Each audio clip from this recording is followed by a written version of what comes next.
My biggest concern for women and money is that we continue to focus on getting women back to work, and we continue to focus on the gender pay gap.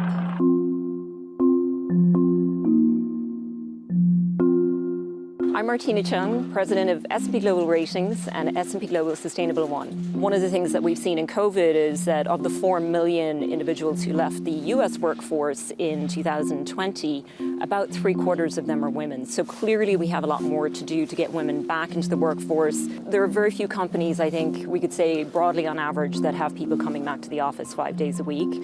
How do we make sure that, since women tend to take the disproportional share of family care, that they can actually get the same opportunities career-wise if they're not in the office, if they're perhaps not getting as much visibility to leadership and to their colleagues at work? I think over the long term, greater female workforce participation, certainly in our view and based on our research, can close GDP gaps. Whether that's something that can be achieved very short term, I think it's more the macro factors that take precedence. We saw in our studies that more women have expressed interest in investing since COVID.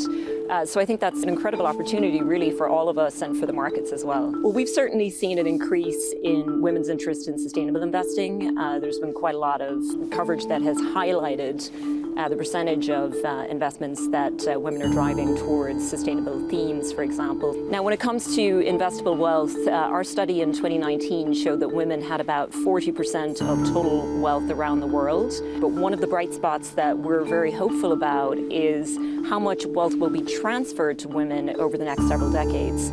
So there are studies out there that say 70% or so of intergenerational wealth transfer will actually go to women in the next several decades. And that's going to be something that's going to increase the investable assets, obviously, and also increase how investments are directed, given that women tend to invest with their values in mind.